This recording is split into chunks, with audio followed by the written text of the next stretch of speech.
Yes, the Platinum Bay Hotel presents Movie in the Park. Yes, Movie in the Park. And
It's midday. Hello, good afternoon, and welcome to Citi Prime News. My name is Zoe Abubeduado, and I'm here with. Charles Owusukumi.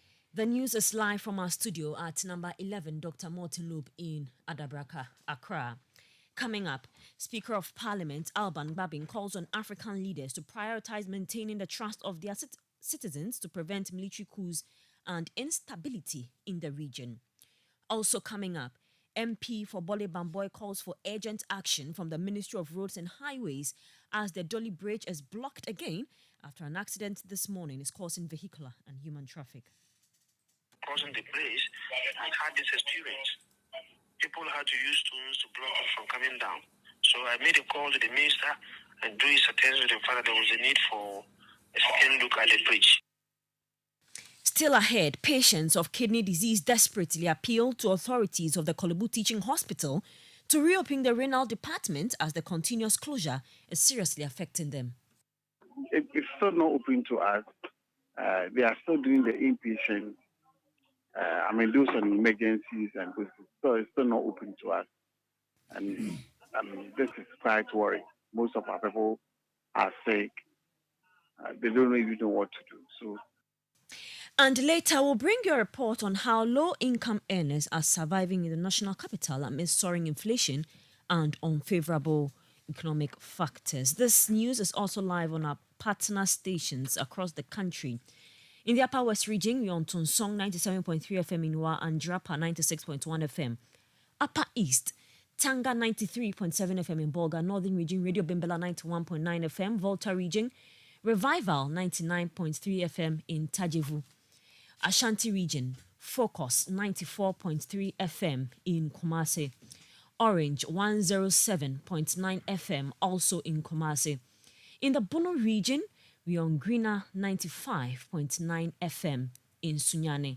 And in the Western region, you can hear us on Beach 105.5 FM in Takrade. We are also live across the globe on citinewsroom.com and on CityTube on YouTube. Citi Prime News at 12 midday. Updates you on all the running stories and connects you to the newsmakers.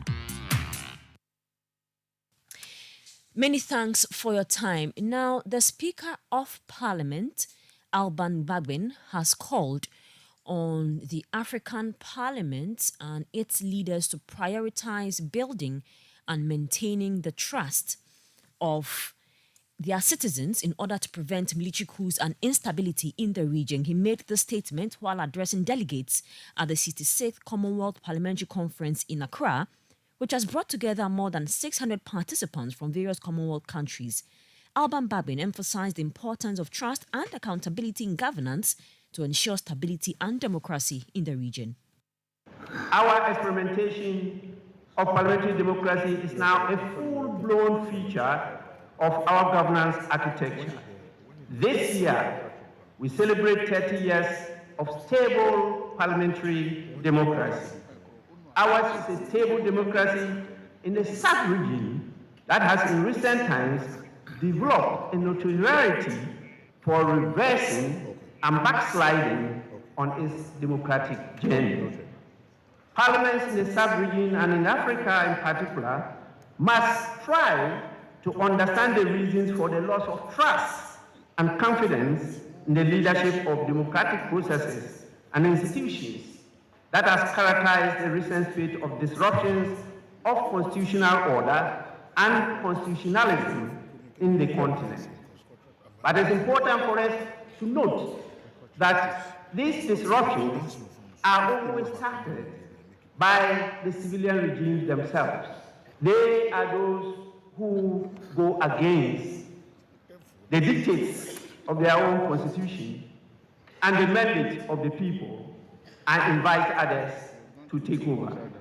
We should be able to pick the signals, should there be any, and to steer our democracies away from such incidents in future.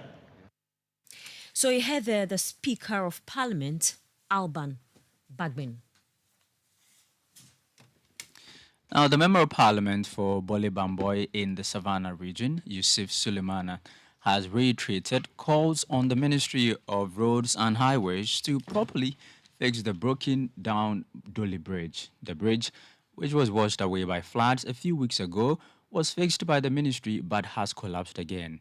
The bridge, which links the Upper West region to the southern part of Ghana. An incident involving an articulated track on the reconstructed Dole Bridge has rendered it immotorable. In an interview with City News, the MP said the ministry has been informed of the development. Something is that while in the constituency 2-3 days ago, I visited the site on 3 occasions. And at one of the occasions, I called on the Ministry of Roads and Highways to come and have a second look at the bridge, because the middle part of it had sunk down, making it highly impossible for vehicles to run over. And so when the vehicles get there, you have to slow. And once they slow and are unable to pick up to climb the hill, then they will have to go back. I was there one of the vehicles tried crossing the bridge and had this experience. People had to use stones to block it from coming down.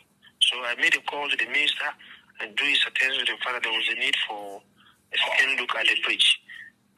And what was his response, sir?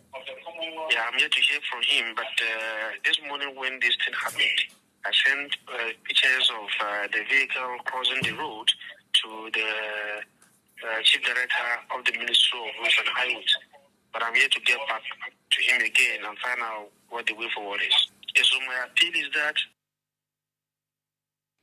You heard the Member of Parliament for Bole Bamboy in the Savannah region, Yusuf Suleimana, urging the Roads Ministry to fix the broken down Dolly Bridge. Now, the Ghana Kidney Association says it is engaging relevant authorities to make dialysis treatment affordable for all. This follows the conversations surrounding the pricing of dialysis at health facilities in the country, especially at the Kolebu Teaching Hospital, which has increased the cost of dialysis treatment from 380 cedis to 765.42 cedis. The association says it has arrived at a decision to engage relevant authorities after it took notice of the various concerns about the cost of renal treatment. According to the association, the outcome of that meeting will be made known to the public in due course. The Renal Patients Association is urgently appealing to Kolebu Teaching Hospital to reopen its renal unit for outpatient services.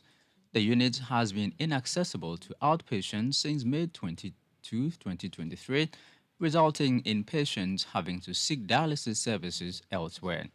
The association claimed that the hospital authority cited a shortage of renal consumables and the pending parliamentary approval of new pricing as the reasons behind the closure of the unit for outpatients. Speaking to Citi News, Kojo Ahenkra, the association spokesperson, expressed concern about patients being left without options. It's still not open to us. They are still doing the inpatient. Those on emergencies and this, so it's still not open to us. And this is quite worrying. Most of our people are sick. They don't even know what to do. So as I'm talking to you now, so the unit is still not open to the outpatient. It's still not open to us. We've not heard anything from them. Whether when we are coming or whatever is going on. All that we heard was that it was on radio that we heard that the Kolebu CEO is saying that the new prices was not approved. You need to go to Parliament before it will be approved, and that they should charge the old price. But if they should charge the old price, then we are also patients. We are also sick. Our life depends on this machine. So why is it not open to us? We don't even know when they are even going to call us to report back to the unit to have our dialysis. Kojo Ahenkra is the spokesperson for the Renal Patients Association. They've been clamoring for Teaching Hospital to reopen the dialysis center, which has been closed to outpatients, to OPD patients since May 22. You're still listening to Citi Prime News. My name is Zoe Abubedu Ado, and I'm here with Charles Owusu-Kumi. Stories we've been bringing you so far. Speaker of Parliament Alban Babin calls on African leaders to prioritize maintaining the trust of their citizens to prevent military coups. We also brought you that story where the Member of Parliament for Bole Bamboy is calling for urgent action from the Ministry of Roads and Highways as the Dolly Bridge is blocked again. And we've been bringing you stories on patients of kidney disease desperately appealing to authorities of the Kolebu Teaching Hospital to reopen the renal department as the continuous closure is affecting them. We are live on a number of our affiliates across the country. In the Western region, we're on Beach 105.5 FM in Takrade. In the Bono region, Greener 95.9 FM in Sunyani. Ashanti region, Focus 94.3 FM and Orange 107.9 FM in Kumasi. In the Volta region, Revival 99.3 FM in Tajevu. Radio Bimbela 91.9 FM in the Northern region. Tanga 93.7 FM in Bolga, which is in the Upper East region. And Tunsong 97.3 FM in Wa in the Upper West region. And Drapa 96.1 FM. Let's bring you some more stories. Now, residents of Pruso number 2 in the Atebubu Amanting municipality of the Bono East region have expressed their intent not to vote in the upcoming district level elections and the 2024 general elections if their poor road is not fixed. The road connecting Pruso number 2 is in a deplorable state, making it difficult for residents and drivers to use. The community's residents have decided not to participate in any elections until their roads are repaired. David Babalo, the unit committee chairman for Pruso number 2, expressed their concern about the situation. The situation is very bad. Since I was born in Pruso, now I'm going to 36 years now. Our road is very bad. The community, farming community, you grow cassava, yam, maize, granite, beans. We don't have any better road here. No school, no light, no any development can show that this is government development in this community. So if we are not getting any development in this community, 2024, even in this assembly election, we don't want any ballot box in our community. So to stop bringing a ballot box here. So we are not ready to vote. 2024 election, we are not ready to vote. If our road is not constructed from Atebu to Pruso, we will not vote 2024 election. That was the unit committee chairman for Pruso number 2 in the Atebubu Amanting municipality of the Bono East region, David Babalo. This is still Citi Prime News.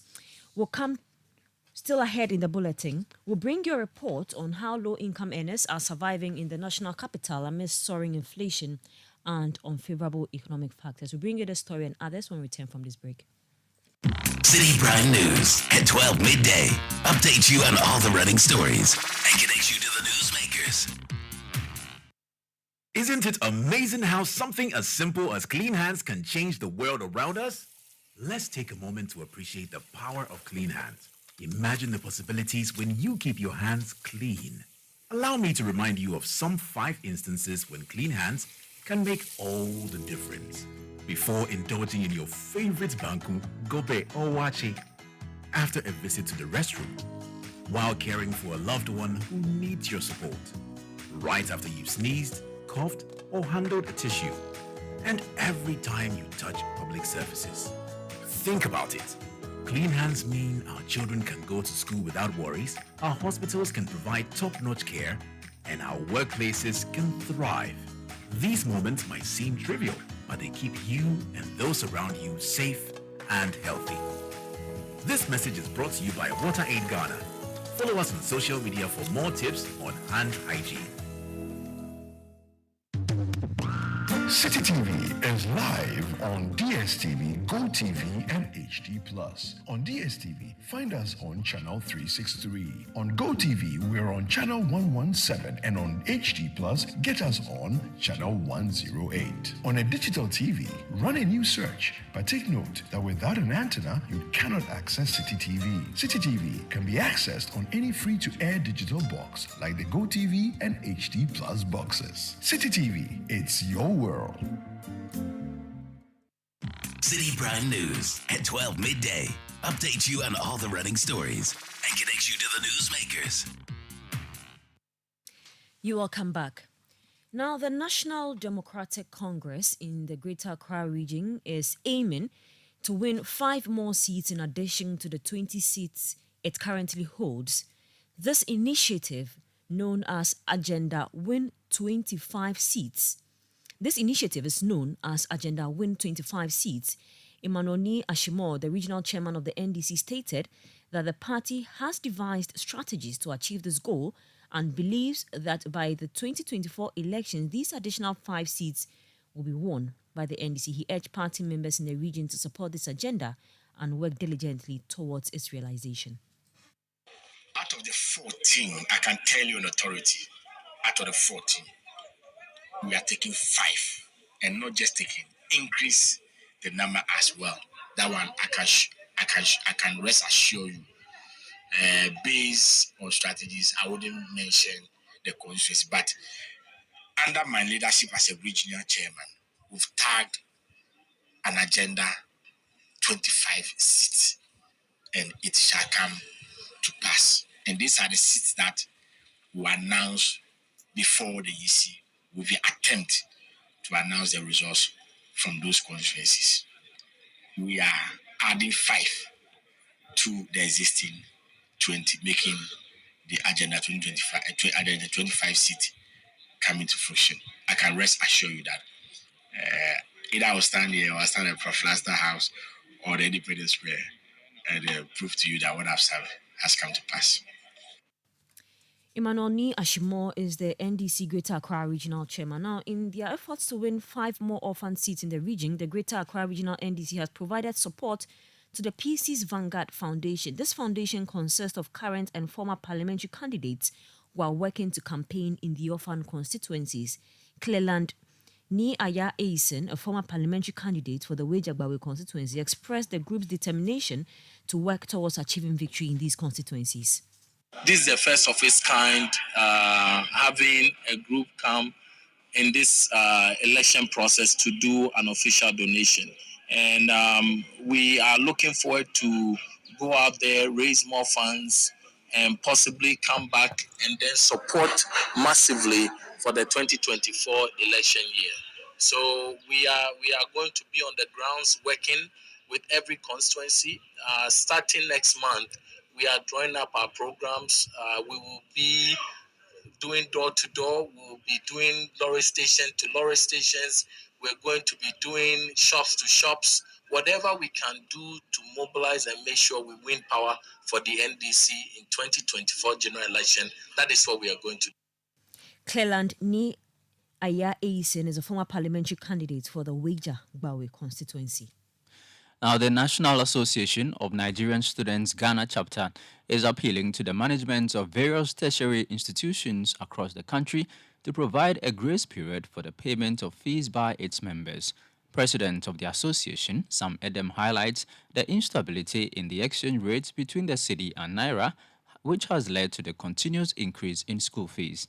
In a media interview, Edem acknowledges that the Nigerian government is taking measures to address the issue with the naira, and he urges tertiary institutions in Ghana to consider their plea. So while I'm putting out word to our government back home that we are following, we're saying that they're doing something about it, but we would appreciate if a lot more work is done about it and we achieve a real stable position with the naira. I would also use the opportunity to appeal to our institutions here to give the Nigerian students that allowance for the period to ensure that they are able to meet their obligations with regards to fees. That was the president of the National Association of Nigerian Students Ghana chapter, Sam Edem. The police in the northern region have retrieved a rifle gun and other ammunition from some herdsmen in Tatale. When the police officers approached the herdsmen, they abandoned their motorbike and a sack containing the rifle and ammunition, fleeing the scene. The police are currently conducting a manhunt to locate and apprehend the suspects. Now, surviving in Accra, especially for low-income earners, has become increasingly challenging.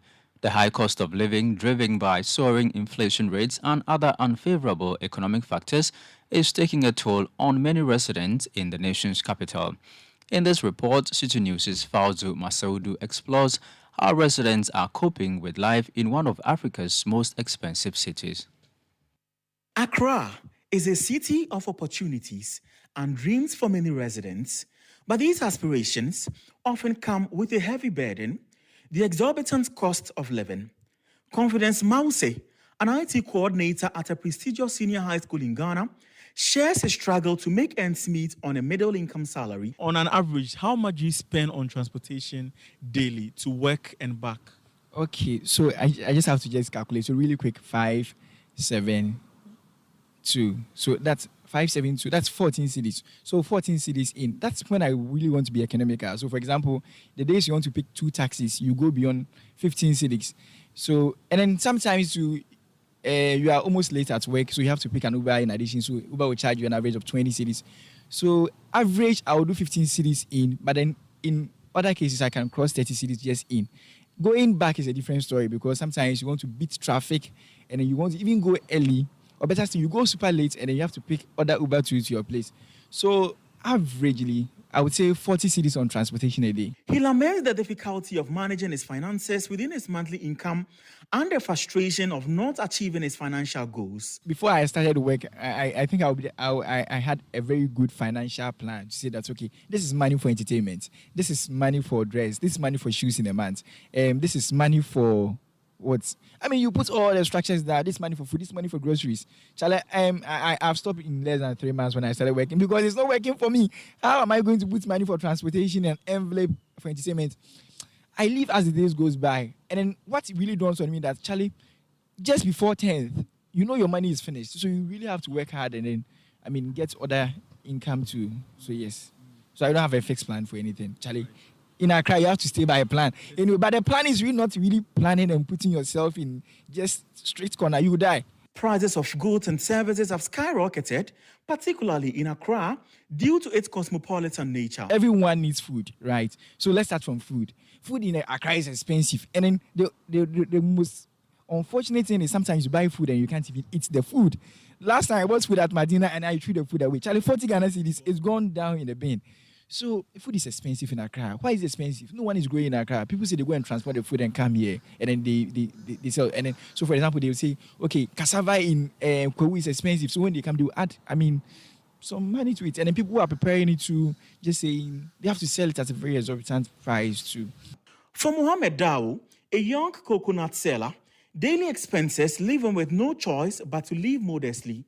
A day, 50 cities. I spend approximately 50 cities daily. Out of this, 20 cities goes into transportation and the rest is for food. But on days I don't make much sales, I walk to work, so I don't have to spend on transportation. I intend to get another job in addition to make more income. The recent economic challenges have significantly impacted food prices, raising questions about the cost of preparing a decent meal in Accra. Trader Bernice Ajay from Makola Market shares light on this issue. The cost of what you want is dependent on your preferred quality or quantity.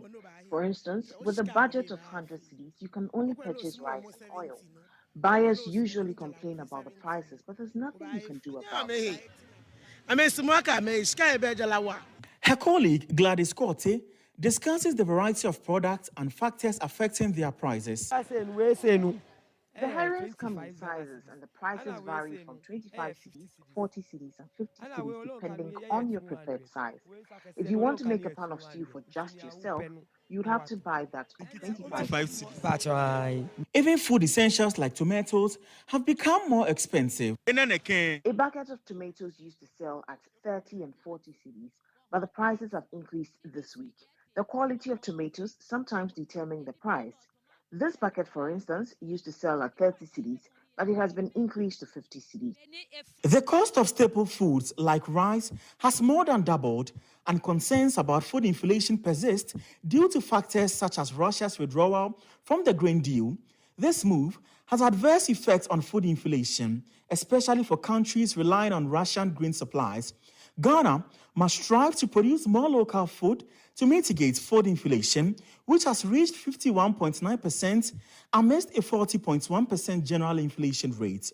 But why is the impact felt more acutely in Accra? Economist Courage Buti attributes it to high demand for goods and services, which in turn affects pricing. It's a demand-supply situation at play, really. If you went to Agublushi and plantain is being sold, maybe whatever the measurement is being sold for 70, 80 cedis, you have a choice to buy or not to buy. But the question is, what will be the alternative? Where will you find plantain cheaper than that to buy around Accra? And so then, if there is no demand, the people do not even bring it in the first place to come and sell. And because they know you buy, they'll bring it. And if you do not buy, the question is, what is the alternative? If you can find perfect alternatives to that particular commodity, then probably you make a decision whether to buy or not and what quantity. He proposes measures to address the situation. If the right inputs are available, where farms are getting the right yield, better agronomic practices are in place, and the interventions for, if you like, your extension services to be handy for these people so we can maximize production from a certain acreage of land, really, and not be subjected to the vagaries of the weather and then the pest infections and the many other things that come along, we could produce a lot more per acre than we are doing for each farmland. Confidence Mause and Mohamed Dao's stories are not unique. Many individuals also grapple with exorbitant rent fees in Accra. I used to pay 2,000 Ghana cedis yearly for rent, but it's been increased to 3,000 Ghana cedis. The recent economic downturn makes coping with the new fee worse, and my landlord would not take any excuse for the delayed payment. Fauzu Masaudu filed that report. Now, renovation works on the roofing of the Mangle Dada and African Unity Basic Schools in the La Dade Kotopong municipality in the Greater Accra region, which were ripped off by a rainstorm, have commenced. These incidents, which happened in May and September this year, severely impacted teaching and learning at both schools. There is more in the following report filed by Victoria Bonto and read by Wilma Obobisa Coleman. In a devastating turn of events, a rainstorm wreaked havoc on the class. We apologize for that insert. We'll bring you a report on the renovation works on the roofing of the Mangle Dada and African Unity Basic Schools in La Dade Kotopong municipality. We'll bring you that report shortly. But before that, the Member of Parliament for North Tongue, Samuel Okudzeto Ablakwa, has accused the Ghana Airport Company Limited of leasing land to Heaven Builders Limited without parliamentary approval. Mr. Ablakwa alleges that Heaven Builders Limited has proposed an $85 million deal to provide road construction and amenities for the airport company. He stated that the matter will be brought before the House to summon the management of the Ghana Airport Company Limited for further clarification. Ghana Airport Company Limited has gone into a sweetheart deal without parliamentary approval, behind the scenes, under the cover of darkness. And they are giving initially 38.14 acres of land to this company known as Heaven Builders Limited. And what is shocking is that they say that this company will help them with road construction and a few amenities, which they have valued at $85 million. And what is shocking is that Heaven Builders has now made a counter offer dated 23rd January 2023, where they are saying that the 38 acres of land is not good enough for them. They want 62 acres. Can you believe that? 62 acres. This is a giveaway, clear sweetheart deal, crony capitalism, buccaneer entrepreneurs who are colluding with their collaborators in the public service. And we are determined to stop this. Member of Parliament for North Tongue, Samuel Okudzeto Ablakwa, to our earlier story where renovation works on the roofing of the Mangle Dada and Africa Unity Basic Schools in the La Dade Kotopong municipality in the Greater Accra region, ripped off by rainstorm, have commenced. There's more in the following report by Victoria Bonto and read by Wilma Obobisa Coleman. The African Unity School's 9-unit classroom block and adjoining offices had their roofs completely ripped off in May. In the case of Mangle Dada Basic School, 3 out of the 9-unit classroom blocks were destroyed by a rainstorm on September 22. The Greater Accra Regional Minister a week ago issued a directive to the Municipal Chief Executive to initiate repairs before school resumed. The Municipal Chief Executive for La Dade Kotopong, Solomon Nikote, assured that the renovation would commence today. During a Citi News visit to the schools, ongoing renovation efforts were observed. Citi News also visited the Municipal Director of Education at Ladade Kutupong, Habiba Kotma, who confirmed that the renovation has not disrupted teaching and learning. Met with my management. Then they raised the concern of the students having to cross that busy road every morning and every afternoon after close of school. So we decided then that we should do a strategy of keeping them on the same compound. So this morning we went there, met them. In fact, we had fears that the way the structure was, maybe most of the students will not come back. But to our delight, they were all in school, and that makes me happy. And so we put the KG 1 and 2 together, and that gave us 2 classrooms. Then we brought the teachers to the veranda and using their staff common room as an additional or the 3rd classroom. So for now, we have the 3 classrooms for the 2 schools, African Unity and Maledada. We merged Form 1 and Form 2. Then Form 1s are merged, Form 2s are merged, but the Form 3s have separate classrooms. We had 1 spare classroom from Maledada Primary School, and then we added it to the staff common room. So for the Form 3s, they have separate classrooms, but we merged the Form 1s and the Form 2s. So, and the children are comfortable with it. That was a report filed by Citi News' Victoria Bonto, read by Wilma Obobisa Coleman. This is still Citi Prime News.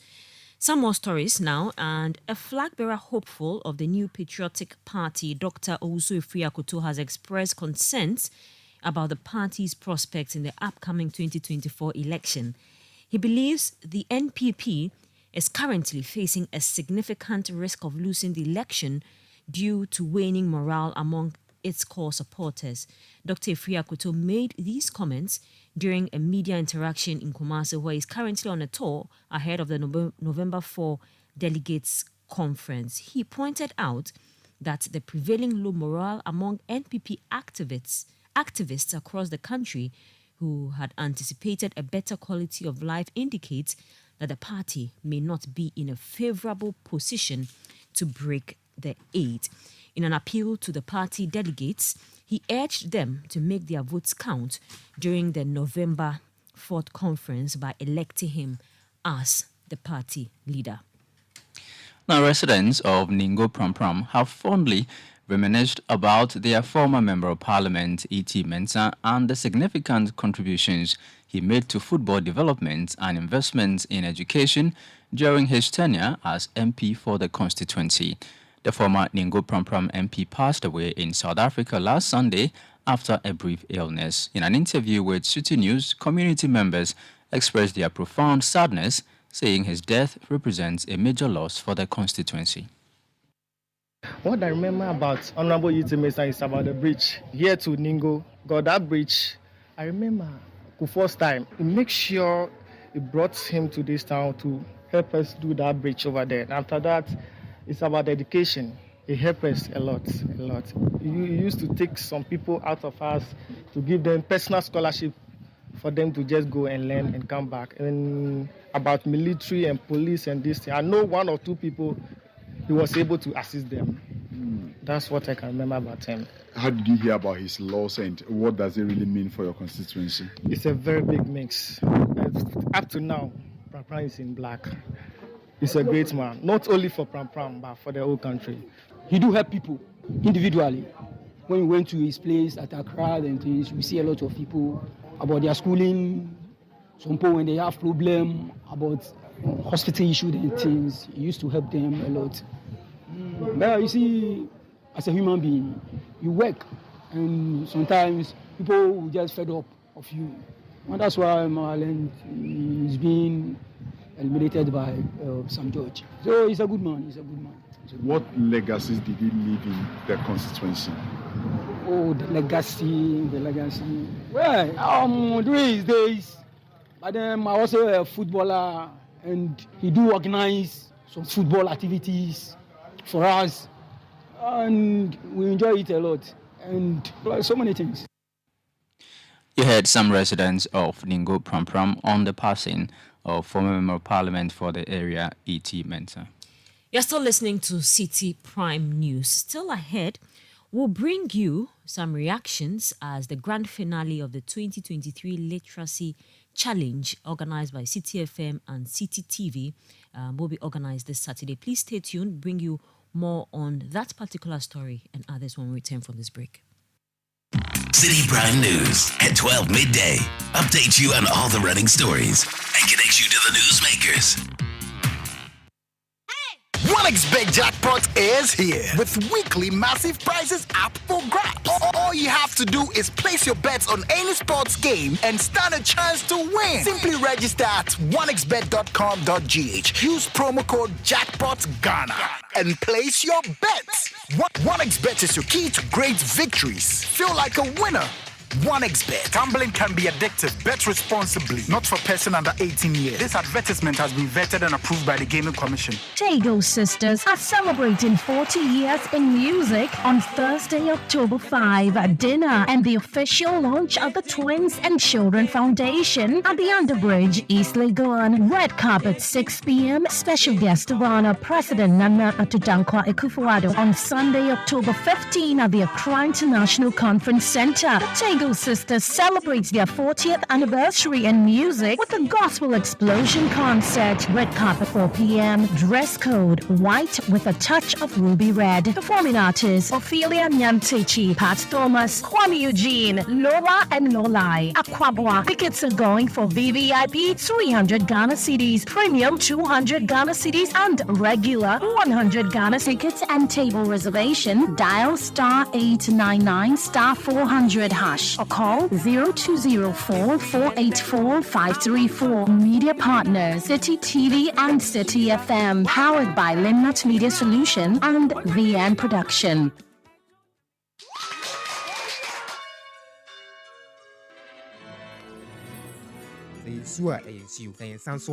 Happy birthday to you. Ashes to ashes, dust to dust. Throughout all life-changing moments such as graduations, weddings, funerals, birthdays, ATL is there to ensure you're never out of style. When you think fabric, think ATL. Log on to atlfabrics.com. Order and buy your favorite ATL fabric. You can also visit our shop at number 40 Kwame Nkrumah Avenue, opposite the Swansea Shopping Arcade at Accra Central. Also available in leading fabric dealer shops in Accra, Kumasi, and Cape Coast. ATL, bringing fabric to life. Citi Prime News at 12 midday. Updates you on all the running stories and connects you to the newsmakers. You all come back. This is still Citi Prime News. Now, in a groundbreaking development in the field of traditional medicine, the Kwa Research and Manufacturing Limited Company has introduced its latest product, the Kwa Plus mixture. This product is designed to support the immune system and is an enhanced version of the Kwa mixture. Professor Samuel Atudankan, the founder of Kwa Research and Manufacturing Limited Company, underscored the importance of embracing traditional herbal medicines. All the food we eat comes from plants, but we frown at plant medicines. That's the problem. Everybody here eats plants. When you eat food, they come from plants. Yes, so we found at plant medicines. So it's just funny. I don't understand why. The food we eat comes from plants. Yes, sir, we found from plant medicines. And I should tell you today that nature made it possible for these three things to maintain life. If proper care is taken, if we live by this natural, live on this three, we can live 150 years without even going to the hospital. Remember, therefore, that Kwa Plus mixture is a thank you product to Ghana and the world at large. The safety and efficacy of Kwa Plus mixture is in no doubt. Professor Samuel Atodankan is the founder of the Kwa Research and Manufacturing Limited Company. Meanwhile, Deputy Minister of Health, Tina Mensah, has urged the public to ensure due diligence in the purchase of traditional medicine. Our nation can boast tens of thousands of medicinal plants, offering economic potential through remedies for various diseases. Yet we also acknowledge the wisdom in Paracelsus' words. All things are poison, and nothing is without poison. The diagnosis alone makes it. So a thing is not a poison. Hence, stringent regulatory measures are in place to ensure the safety and efficacy of herbal medicines. I'll therefore use this opportunity to encourage consumers of herbal medicines to also be proactive, check for FDA registration, manufacturing and expiring dates of products and other quality requirements when we buy and use herbal medicines. You are encouraged to report all quality issues to the appropriate regulatory bodies. You had a Deputy Minister of Health, Tina Mensah. Now, the issue of allowances for teacher and nurse trainees is a subject of debate with different policies from various political parties. The Akufo-Addo government reintroduced allowances for these students, but has faced challenges with delayed payments. In the following report, Citi News' Beverly Langdon engages stakeholders to assess the scheme. The issue of stipends for teacher and nurse trainees was a significant focal point during the build-up to the 2016 general elections. The scheme, which has been in existence for about 20 years, was scrapped in 2014 by the then NDC government. Former President John Dramani Mahama explained at the time that the decision was to allow government to expand various health and educational infrastructure, as well as remove the restrictions on admissions to the various training institutions. The NPP, in the build-up to the 2016 elections, capitalized on the cancellation of the scheme and promised its restoration, which it did after winning the polls. How do beneficiaries assess the scheme? The restoration of the allowance, I would say that it has contributed immensely toward the development of the teacher education. And all trainees who have completed and those still in the College of Education see the allowance as a lifeline. And for that, it really helps us a lot so far as we are undergoing training in the Colleges of Education. Many trainees budgets, so far as they are still on campus is concerned, against the allowance, because when the allowance comes, it is that money that trainees use to purchase their textbooks and other reading materials. As a matter of fact, we cannot talk about College of Education and be talking about active Wi-Fi that students are using for free in research work, so far as their training is concerned. And therefore, it is these same monies that they use to buy bundles and other internet-related requirements. Some years into its implementation, however, the trainees began complaining about the delays in the release of the allowances, with some associations threatening protest, a situation which still persists. Those in first year currently are being owed 7 months. Those in second year are being owed 14 months and others 17 months. Those in third year who are writing their licential exams are being owed 14 months and also 17 months others. For those who are doing their national services are being owed 9 months, whilst others are also owed 12 months. What has been the engagement? We've engaged the stakeholders, including our mother association, that's the Ghana Registered Nurses and Midwives, and we've also engaged the Ministry of Health. We've sent several petitions to them, and it's to know that there's no results to that. We've received only 4 months out of the academic year, so we are still waiting on the governments to do the payment for the other months left. The government is trying to pay the allowance to us based on the number of days we spend on campus. Previously, it used to be 240 days for the 16 weeks in the semester, and then 16 weeks in the next semester, making 32 weeks. But now we are doing 175 days. So if for that fact, it means we will be expecting 2 months payments. However, we are not okay with that. We are still looking forward to see the minister to also explain our points for him to understand if that is really the case that the ministry is undertaking to pay the allowance to us as against the number of days we spend on campus. Because with this double shift and double track system we are going through, it is not something that we brought on ourselves. Despite these challenges, the students say they'd rather opt for the delays in payments than a complete cancellation. The allowance benefit the students more. Let's take, for instance, we going for our clinicals or our internships. These allowances support and also help us to paying our fees, supporting us in other areas too. And with the nurses, training nurses and midwives, we are not qualified or we are not able to access the students' loan. So this is the only way we can also try to resolve some of the issues or challenges we face with regards to our fees and other problems that we face as nurses and midwives. So that I would say the allowance shouldn't be scraped off, but rather should be paid and should be paid regularly. That's what I also appeal to the government to do. Do you think the non-payment of the allowances would somehow affect the choice of people in the next election? You are being political here, but it's very true. It was a political promise. Yes, it was. So once it's a political promise to we the students, definitely it's going to have an effect if the government fails to fulfill its promise to us.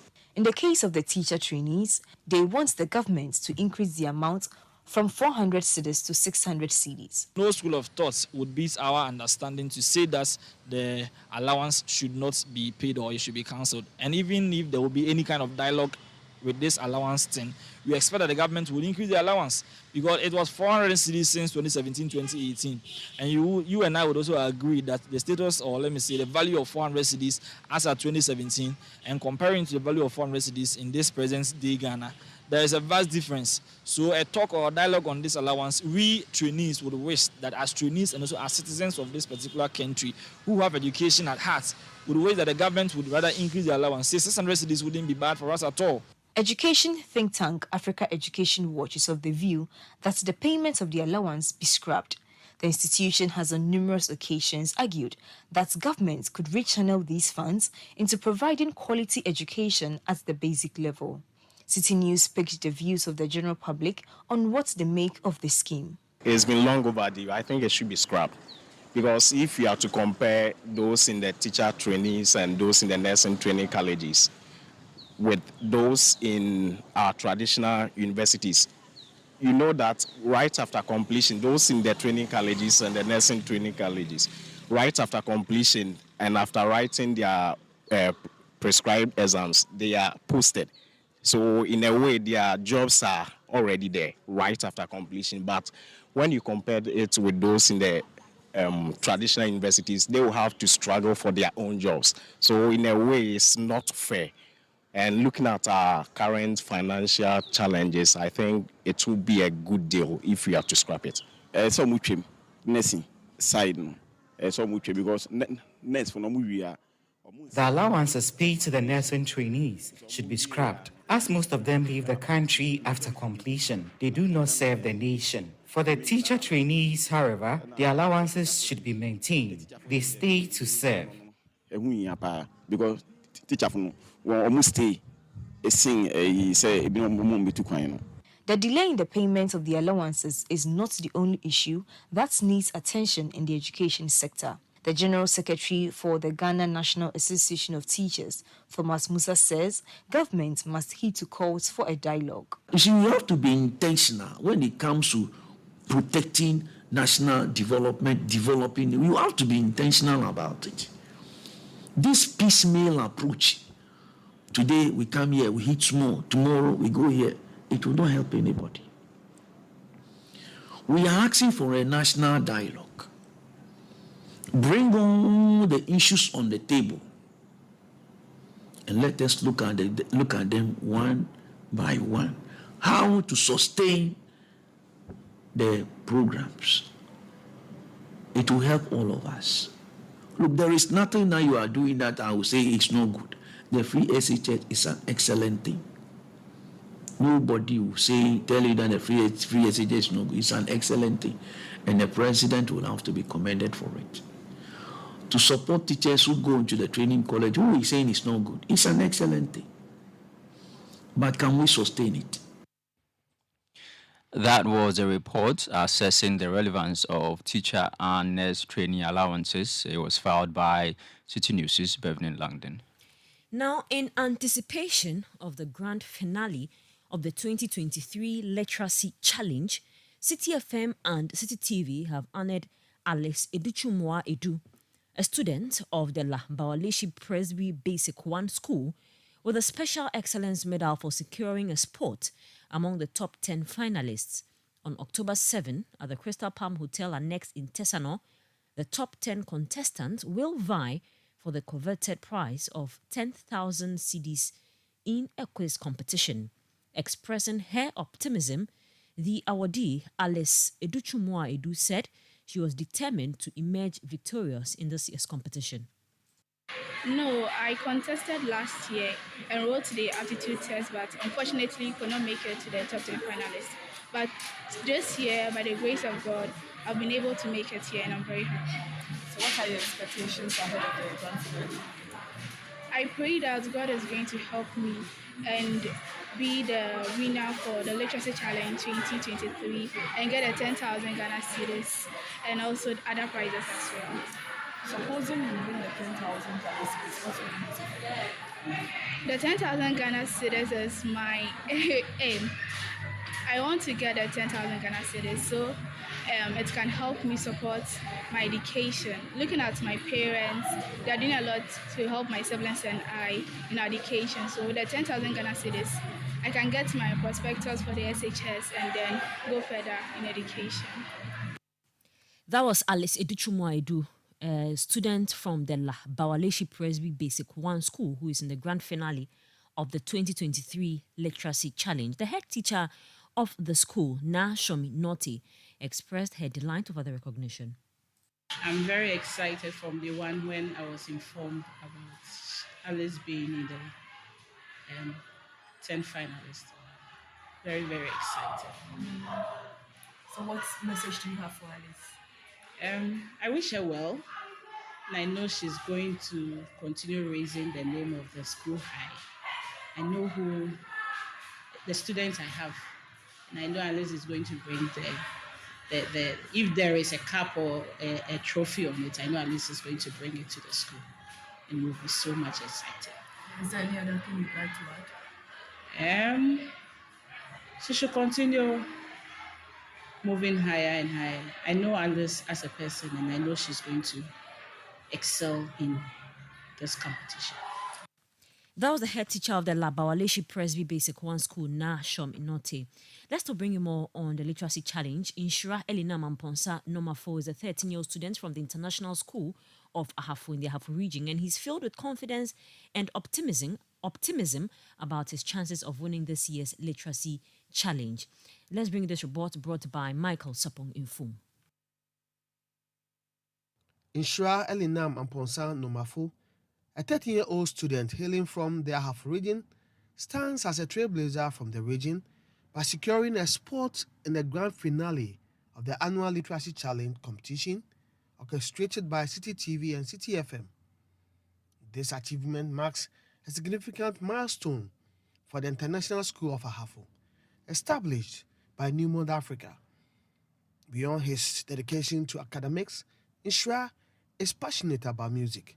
Upon receiving his medal as one of the 10 finalists, he expressed his unwavering belief in his chances of clinching victory in the competition come October 7, 2023. So when I found out I was in the top 10, I was happy, proud, and I wanted to make sure that I got first place in the quiz. So far, what have you been doing as part of your preparations? What have you been doing so far? I've been reading a lot of news articles on current affairs and things that have happened in the previous years. My family has given me topics to read, such as military coups and such. You should expect that I will try my best to win, and that in the end I'll come out victorious. Elijah Nomafo, Inshira's father, shared his thoughts on the competition and his son's potential. Inshira submitted his entry, the write-up, very late. He did about 2,000 words. That was a lot. When I read the story, I said, Inshira, this is a good story. I didn't know my son could really do that. So he has submitted late, so we didn't know whether he was going to make it within the deadline, on the day of the deadline, 15th July, late in the evening. So when the call-up came that Inshra had made it a top 50, I was super excited. As a father, wouldn't you? So I was very happy. At the next level, he came to Accra. We saw a lot of students participating. So after the aptitude test, I asked him. He said some areas he wasn't sure of because they were new to him. But then he said, okay, he'll make it top 20. I said, Inshra, I know you. I know my son. I said, Inshra, I'm sure you make it top 10. So again, I wasn't so surprised when it came up. He made it top 10. And again, very happy. I said, Inshra, we are edging up gradually, and I think we're going to make it to the top. So what is your expectation and so far preparation?